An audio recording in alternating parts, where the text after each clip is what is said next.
আজি এই ভিডিঅ'টোত গণিতৰ এটা খুব ইম্পৰ্টেণ্ট চেপ্টাৰ মাল্টিপলছ যাক অসমীয়াত গণিতক বুলি কয় আমি আজি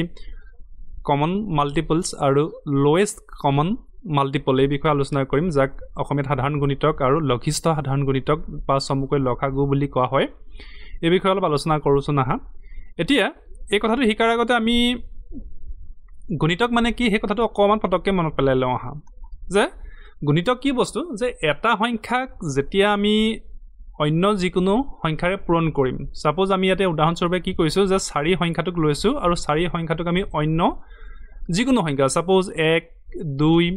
3 4 5 ইত্যাদি সংখ্যাৰে আমি কি কৰিছো পূৰণ কৰিছো আৰু পূৰণ কৰাৰ পিছত আমি কি পাইছো এটা নিৰ্দিষ্ট পূৰণফল পাইছো নহয়নে এটা নিৰ্দিষ্ট আমি পূৰণফল পাইছো 4 8 12 ঠিক হেদৰে 16 20 এই ধৰণে এই পূৰণফল বিলাককে আমি কি কৈছো এই 4 সংখ্যাটোৰ গণিতক এই পূৰণফল বিলাক কোনবিলাক আমি এখিনি পালো 4 8 তাৰ পিছতে 12 16 20 এই সংখ্যাবোৰ হৈছে কাৰ গণিতক এই 4 গণিতক ইহতি 4 গণিতক গতিকে গণিতক কি বস্তু যে এটা সংখ্যাক যেতিয়া আমি অন্য যিকোনো সংখ্যাৰে পূৰণ কৰিম আৰু যেটো পূৰণফল পাম হেতুৱে হ'ব সেই সংখ্যাটোৰ গণিতক ঠিক আছে বাৰু এতিয়া আমি আজি যেটো কথা আলোচনা কৰিবলৈ লৈছো হেতু হৈছে সাধাৰণ গণিতক কি বস্তু যে সাধাৰণ গণিতক মানে আমি কি বুজি পাইছো বা ইংৰাজীত আমাৰ যেটো কৈছে কমন মাল্টিপলছ এতিয়া চোৱা এটো বুজিবৰ কাৰণে আমি এটা হৰু উদাহৰণ লৈ লম আমি দুটা সংখ্যা লৈছো এফালে ধৰা আমি 4 লৈছো আমি প্ৰথমে 4 কেইটামান গণিতক উলিয়াই লম 4 এগুণ 4 তাৰ পিছত 4 দুগুণ 8 তাৰ পিছত 4 3 গুণ 12 4 4 গুণ 16 ঠিক হেদৰে 4 5 গুণ 20 তাৰ পিছত 4 6 গুণ 24 এই ধৰণে আমি কেইটামান 4ৰ গণিতক উলিয়াই ললো তাৰ পিছত এতিয়া আমি কেইটামান 6ৰ গণিতক উলিয়াবলৈ চেষ্টা কৰো আহা এতিয়া যদি 6ৰ আমি গণিতক কেইটামান উলিয়াও তেতিয়ালে 6 গুণ 6 হ'ব তাৰ পিছত 6 দুগুণ 12 6 3 গুণ 18 তাৰ পিছত 6 4 গুণ 24 6 5 গুণ 30 তাৰ পিছত 6 6 গুণ 36 এতিয়া আমি কি কৰিলো 4 আৰু 6 আমি কেইটামান গণিতক উলিয়াই ললো এতিয়া চোৱা আমি যদি 4 ঘৰৰ গণিতকবিলাক লক্ষ্য কৰোঁ 4 ঘৰৰ গণিতকবিলাক লক্ষ্য কৰোঁ ইয়াৰে এনেকুৱা কেইটামান গণিতক আছে যি 4 ঘৰটো আছে আৰু 6 ঘৰটো আছে এতিয়া উদাহৰণস্বৰূপে আমি যদি চাওঁ এতিয়া চোৱা এই 12 গণিতকটো কি হৈছে আমি 12 সংখ্যাটো 4 ঘৰটো পালো 6 ঘৰটো পালো অৰ্থাৎ এই 12টো 4ৰ গণিতক হয় আৰু 6ৰ গণিতক হয় ঠিক হেদৰে এই 24 সংখ্যাটো চোৱা এই 24 সংখ্যাটো কাৰ 4ৰ গণিতক আৰু এফালে 24ৰ গণিতক হয় তাৰ মানে আমি কি বুজিছো যে যিবোৰ সংখ্যা এটাতকৈ অধিক সংখ্যাৰ গণিতক হয় হেবিলাককে সাধাৰণ গণিতক বুলি কয় তেতিয়াহলে আমি এতিয়া যদি আমি এই যিকিটা 12 আৰু 24 হে 12 আৰু 24 কাৰ সাধাৰণ গণিতক হ'ব ইহতি এই 12 আৰু 24 কাৰ সাধাৰণ গণিতক এই 4 আৰু 6 সাধাৰণ গণিতক হ'ব কাৰ এই 4 আৰু 6 সাধাৰণ গণিতক তাৰ মানে সাধাৰণ গণিতৰ কনসেপ্টটো কি যে যিবোৰ গণিতক এটাতকৈ অধিক সংখ্যাৰ গণিতক হয় হেবিলাককে আমি সাধাৰণ গণিতক বুলি ক'ব পাৰোঁ তাৰ মানে এই কথাটো আমি এই ধৰণেও ক'ব পাৰোঁ যে এতিয়া চোৱা আমি সাধাৰণ গণিতকৰ কথাটো কি বুলি ক'লো যে এতিয়া এই 12 আৰু 24 সংখ্যাটো আমি এই সংখ্যাকিটা ক'ত পাইছো 4 ঘৰটো পাইছো আৰু 6 ঘৰটো পাইছো 12 আৰু 24 তাৰ মানে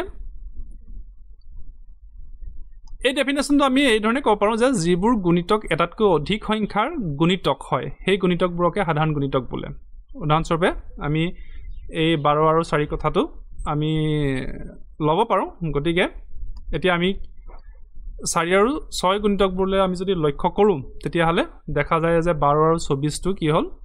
4 ৰ গুণিতক হয় 6 ৰ গুণিতক গতিকে আমি ইহঁতক সাধাৰণ গুণিতক বুলি ক'ব পাৰোঁ কথাটো বুজি পাইছানে তেতিয়াহ'লে সাধাৰণ গুণিতক মানে কি যেতিয়া এটা গুণিতক এটাতকৈ অধিক সংখ্যাৰ গুণিতক হয় তেতিয়াহ'লে সিহঁতক আমি সাধাৰণ গুণিতক বা কমন মাল্টিপল বুলি ক'ব পাৰোঁ এতিয়া আহিলে লোৱেষ্ট কমন মাল্টিপল এতিয়া চোৱা আমি পুনৰ হেতু উদাহৰণকে যদি আমি লওঁ যেতিয়া আমি এলচিএম বিচাৰিম মানে এলচিএমৰ কনসেপ্টটো আমি যেতিয়া শিকিবলৈ চেষ্টা কৰিম তেতিয়া আমি ধৰা 4 যেতিয়া আমি গুণিতক লৈছিলো 4 গুণিতকবোৰ আমি কি পাইছিলো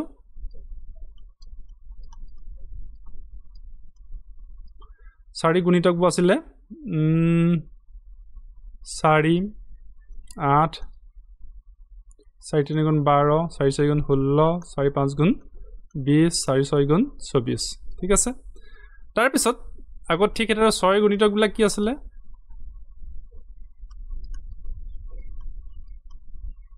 6 গুণিতকবিলাক আছিলে 6 গুণ 6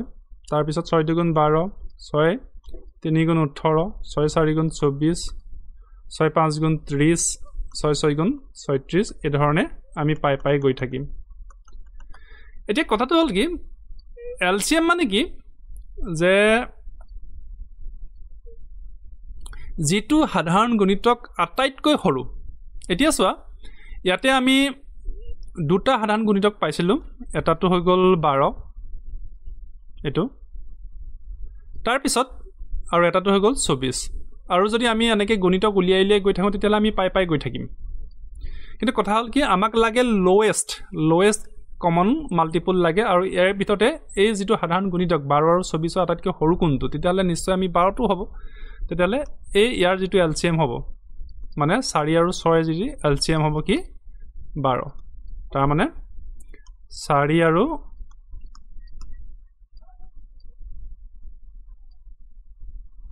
6 এলচিএম কিমান হ'ব 12 হ'ব তাৰ মানে এলচিএম মানে কি সাধাৰণ গুণিতক বিলাকৰ আটাইতকৈ সৰু গুণিতক কোনটো কথাটো বুজি পাইছানে যে হেকানে এলচিএমৰ